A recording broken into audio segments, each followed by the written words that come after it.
with that action, stop the yapping, one shot killing, but I'm a double tapping. Why you always rap about passing, bitch? Cause I'm really passing. Chopper have a prancing and dancing. This is what episode 2 of the Wolf Corner. I got my guy right here, associate head coach, Brian Wilson. Brian, I appreciate you being on here, brother. I did battle with you at Bowie. I think I don't remember because I was a junior. I was a redshirt junior. What year were you? Whenever we locked horns. I came in. I started 09-10 year, and I graduated 12-13. Okay, yeah. So me and you was around the same time. I came out a year early, but I had redshirted. I redshirted my first year whenever we was D1 at Winston. So yeah, for sure. So we were around the same time. Y'all were talented too, man. Y'all were big, man. Y'all, like I said, y'all come from D1. I think the first time we played y'all was probably sophomore year. Mm-hmm. So it was like 10-11, and y'all played it on. I remember that game. Yeah. So that was a good one. That was a good one. Yeah, because that was and this how I remember. I remember the scouting report on you. You were the shooter. Right, you right. Was the man who you was knocking it down, and y'all had Travis. I think it was Travis Hyman. Y'all had him out there. That was his first game playing us. Was his first game back that year. Right. The whole time, and then y'all brought him for us. Like because he had to sit out first semester. In the second semester, he started playing. So I think that was his first game. Yep. So man, I ain't gonna jump the gun, man. I'm gonna go ahead and let you get into it. Just give us a little background of your history, where you started from, how things may have worked out for you, and what brought you even to the path of basketball, bro. Okay. Well, first and foremost, like you said, my name is Brian Wilson.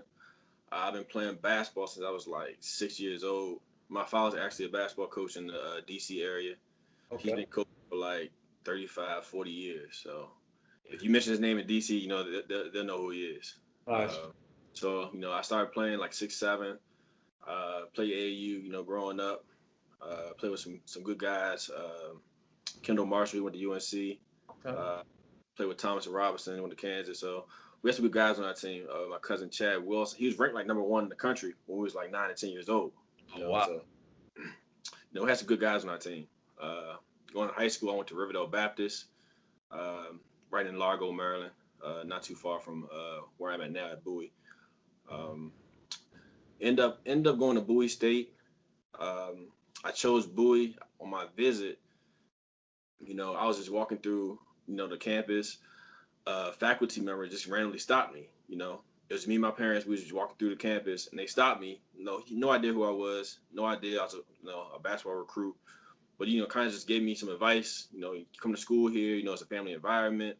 And I thought that was kind of cool because he didn't know me. Didn't know I was a recruit. Just randomly, it's a family environment. So that's the one thing I love about Bowie because it's pretty much a family environment wherever you go. Like I said, I played 4 years at Bowie. We won the CLA championship my senior year, which was 12-13. Mm-hmm. Then we played you guys in the Final Four. And that was the year I tore my ACL, bro. Okay. We won the year before that. Right. Y'all knocked us out the year I had got hurt. Yep. Yeah, y'all had a loaded team. Y'all had the kid Glover. Y'all had Wells, Bazemore. Y'all were loaded. Were loaded. So that was kind of a big win for us in the Final Four. We won the championship that year. After I finished Bowie, I went overseas for a year. I went to Ireland. I played overseas. Okay. Also got my master's while I was there. What else? I was in this program called Sports Changes Life. So in that program, I was getting my master's. I was playing ball. I was also working with kids in the community. So like at-risk communities, they needed help, with anything. I would go into the schools, teach them about basketball because basketball's not really big in Ireland. So they didn't know, much about it. So I was kind of teaching them, the rules, how to play, doing drills. They had no idea. Big over there is, soccer or football, as they would say. That's the big sport over there. So I did a year in Ireland, came back, just got right into coaching right at Bowie State. Been 6 years, time's flying by, but I've been coaching there for 6 years now. Man, that's dope, man. That's super amazing. Again, I'll give just a little backdrop for the people. When he's saying that Bowie was pretty good, like that's pretty much an understatement. We came from Division I and this is no disrespect. I'm gonna try to have more people on who I played against too, but we always looked at you guys as our twins on the other side. Right, right, Much right. because you guys was on the north and we were on the south division, whatever. And we knew that every time, whenever we came to play you guys, that y'all had, as big as we were, y'all had size to match up with us. Y'all had the real good guard too, man. I can't even remember. I think he transferred from VCU. Jay Gavin, yeah, Jay Yeah, Gavin. yeah, Yeah, yeah, yeah. Then y'all had the other guy too. He was a slender guy. He was a slender guard.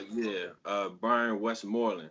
Yeah, Westmoreland. Yeah, Westmoreland. He was cold. He Yeah, was real cold. And I just remember every time we went up against you guys and we locked horns that we knew that you guys were gonna bring that energy and to be totally honest, if I had to take like certain teams that I said that could have played in the Division One, you guys were definitely by far right. out of the teams that I seen. I was like, man, from talent all the way down, even to the coaching staff, it just seemed like you guys were a next level program. That's why it was real big for me to get you on here, bro. Another question I'm gonna ask for you is, how has it been transitioning into the coaching in the HBCU specifically, as well as playing there? Like what are the like some of the key differences that you see, or a lot of positives that you might have run into? I think the big, difference overall between playing and coaching, like just the back work that goes into it. You don't really see it as a player, like the scouting reports, preparing for practice, all the paperwork that goes into it. So it's not just, showing up to practice, show up to games, and that's it. It's a lot more that goes into it.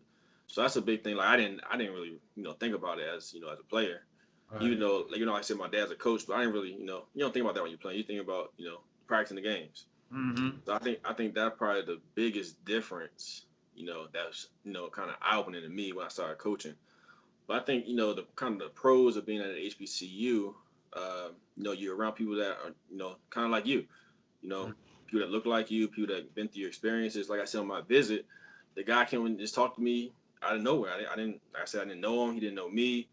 We just had like a 15-minute conversation about life, and that was big for me. That's, like I said, that's why I chose to go to Bowie, that family environment.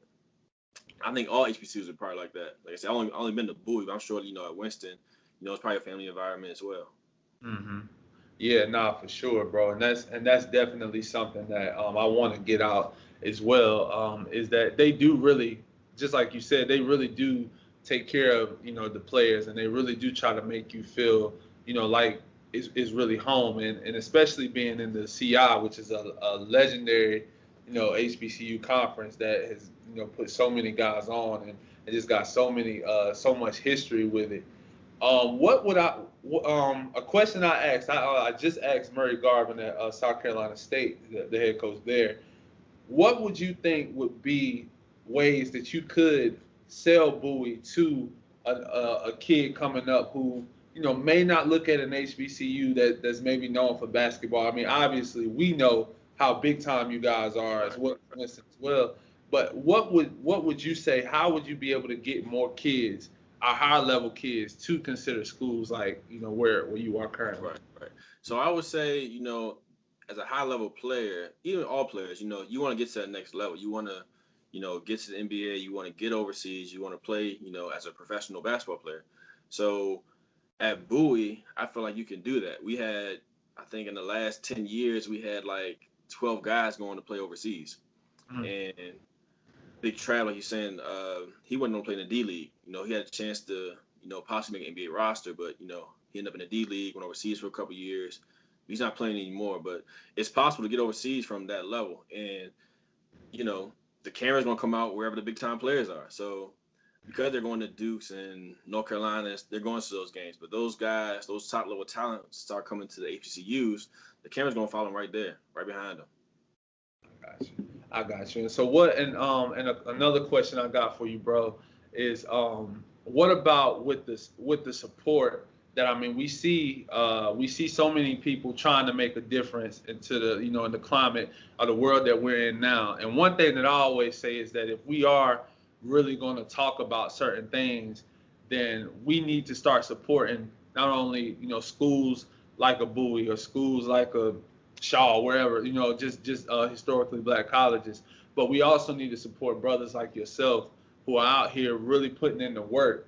So and I'm not even going to speak on the fan aspect as of right now, but people who really want to make this change and make it, I'm trying to think of the word, make it appeasing to those top kids to want to come here because they'll have the fan support. What do you think these people who are trying to find things to do that are going to bring the communities together, how can they help the HBCUs? I have an idea, but I want to hear hear your input on it first. I think really the big difference is like the facilities. So like, you know, they have, top-notch facilities, whereas ours might be not mediocre, but not as great as theirs. So I think if, we get some people to, donate some money or even getting those television camera crews in there, that will generate some more money for sponsorships and all that. That'll bring more money into the program, whereas we can do some more stuff with that. Those guys at the higher levels, they're getting fed, great meals. They're getting fed like, the pros. Whereas we're not getting fed like that. But more money, the more things we can do with that. Yeah, and you really hit on it. That's what I was saying. I was thinking number one is I don't want to hear that there's not a market for it no more. Like where it's no reason why you shouldn't have it on television now. I mean the climate that you're in, if you even use all these situations, I think anything that would prohibit the growth of HBCUs or people not really supporting would just be from a lack of trying. Because Right. I mean, I can attest to it. These guys are battling out here. These are top-notch games that we watch. I mean, if people watch our teams go at it, you would have sworn it was two D1s going at it. You know what I'm saying? Like people always would say that. So that's something that I always looked at is if we're really gonna talk about really supporting, people need to come out to these games, man. And I'm not just talking about just the fans who show up all the year. You need to get your celebrities out here. You need to Right. get people in higher, in higher society. You need to get your Congress people out here. You need Right. to make this event. You need to, how I say, like make it a movie. And then that's once you get that stuff out, especially how social media is today, man, it'll sell themselves. Cause just like Coach Garvin said, all you need to do is go to one game, bro. Yep. And So, all the conference games are packed and they're live. Like if we get that exposure on TV or now I mean we can do social media. We can put exactly. blast out on social media. So the fans are there. The product's good. It's good basketball. I mean everything is just right. It's just somebody has to see it and want to invest in it. For sure, bro. For sure, man. I'm gonna kind of steer it a little bit as well. So, what would you look at whenever it does come back to the HBCUs? And I know that you just spoke on the facilities and whatnot. What would you say would be a little? And we're not gonna say cons because I don't necessarily think it's a con going there. But what are some pitfalls outside of what you just mentioned that we do run into that other people may not see on the outside? Trying to think of some bad, some cons. Mm. It's not really many. Mhm. Besides, the top-notch facilities, you know, like you said, we model ourselves after a D1 program. We try to, make sure they're lacing, a lot of gear. Yeah. Make sure we're playing a loaded schedule like D1s and exhibitions. Like we played George Mason, we played George Washington. We went to play Providence. We played University of Hartford. We actually beat Hartford in the exhibition. Oh Uh, yeah, big so time. outside of our regular conference schedule and our D2 schedule, we always try to schedule those D1s to get more exposure. Like if you have a good game against those guys, you got some film to send out. Like I'm not just killing the D2 guys, I'm killing the D1s as well. So Yeah. I mean it's a lot of exposure out here. You just if you're a player, you just gotta go out and play. Yeah. So, hey, I mean, I ain't gonna lie to you. You done sold me. If I was a recruit, I'd be looking at. Hey, you got any eligibility left? We can use you. We can use you, man. We can use you. I wish, man. I wish. No, I'm out of there though, man. But how old are you, Brian? Because I want them to know that too. Yeah, I'm 29. 29. And the associate head coach at 20, that's big time, bro. Yeah. That's big. That's big time, man. Like I Yeah, said, I've been uh, fortunate. go- Coach Brooks, he actually recruited me. I was his first recruit. his first year there was my first year. So, you know, we've been going through it since 2009. Right. That's my guy. He looks out for me. You know, good guy, good coach, good man, good leader. He's a great guy. So I'm fortunate to be with him. Man, that's dope, bro. Like I said, you hit on so many decent points, bro. I ain't even gotta even drag it out. But man, I really appreciate you, man. Again, I'm gonna say this: support this guy. If you out there in the Bowie, Maryland area, whenever, I know things are crazy right now with just how the world is, but once the games get going, if we really want to make a true difference, you gotta support brothers like this. This man is 29 years old, associate head coach, man. You know, and people, and we can attest, people 40 years old can't even get that opportunity. Right. You know what I'm saying? So not only is he blessed, and you know, but he's a guy who got his head on his shoulders. He's making a difference. Bowie's always competitive. They're a real good team. Let's do our part. You know what I'm saying? Let's do our part. I'll definitely try to support. I know I'm pretty far from you guys, but anytime like y'all come around here, I'll be there, and you know, we'll chop it up though, bro. But I really. And when they come out, they're not gonna be disappointed. They're gonna see, you know, some good stuff. No matter what Satellite game you go to, what MEAC game you go to, it's gonna be a good product. You want to see some good basketball, cause we can play. Exactly, and I can attest for it, man. Like I said it like 3 times. I just wish people really understood, like, those are real battles out there. And on top of that, you have just the environment and the charisma of just people who look like you. And just to see it in a positive light, you know, from where we might not see it on the media all the time. It's a beautiful thing, man. It's a beautiful thing. But, bro, again, I salute you, bro. I appreciate you, man. And we're going to sign off, though. I appreciate you, Brian. I appreciate you having me. Oh, yeah. Talking like he be with that action, stop the yapping, one shot killing, but I'm a double tapping. Why you always rap about passing, bitch? Cause I'm really passing. Chopper have a passing, dancing. You wanna know?